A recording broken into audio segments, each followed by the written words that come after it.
បន្ទប់ហើយបិទទ្វារក្នុងចិត្តលឺហើយយំស្ទើរឈួតសងសាខ្ញុំសុំបាញ់ចប់ខ្ញុំព្រមហើយមកឈឺចាប់ម្នាក់ឯងចាំងចំរៀងស្ដាប់លឺក្រែងអាចបន្ធូរចិត្តដែរចំបាយតែរឹតឈឺចាប់ហួងខ្លាយចំរៀងនៃដូចរឿងខ្ញុំធ្លាប់តែលឺគេចាញ់បោកស្នេហ៍ប្រសាវ៉ាខ្ញុំក៏ឆ្ងល់ក្នុងចិត្តថាប្រសាវ៉ាមកយ៉ាងម៉េចប្រសាវ៉ាស្អាតណាស់ពេលនេះខ្ញុំជួបបង្ហើយសំដីផ្អែមណាស់លោកអើយតែពីក្រោយពោពេញដោយល្បិចបានស្នេហ៍ខ្ញុំហើយកាលណាគេក៏ផ្ដាំគិតរកផ្លូវកិច្ចទម្លាប់យកថ្មីជានិច្ចនេះជាពាក្យពេចន៍ប្រសាវ៉ា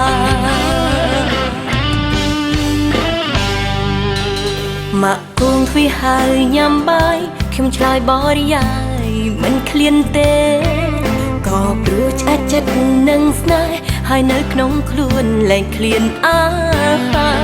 បិទភ្លើងឲ្យងងឹតឈឹងខំប្រឹងស្រែកយំដោះស្រាយបញ្ហាខ្ញុំមិនធ្លាប់ស្នេហ៍អ្នកណាទៅប្រេងឆាឈឺបែបនឹង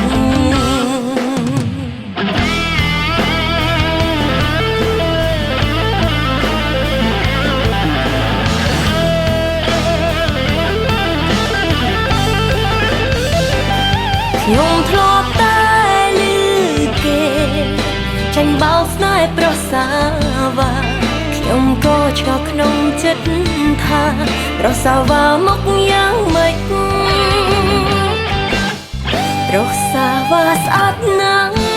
ពេលនេះខ្ញុំជួបបង្ហើយសំដីផ្អែមណាស់លោកអើយតែពីក្រោយពោពេញដោយល្បិចបានស្នេហ៍ខ្ញុំហើយកាលណាគេក៏ផ្ដាំគិតរកផ្លូវកិច្ចទម្លាប់យកថ្មីជានិច្ចនេះជាពាក្យពេចន៍ប្រសាវ៉ាប្រសាវ៉ាស្អាតណាស់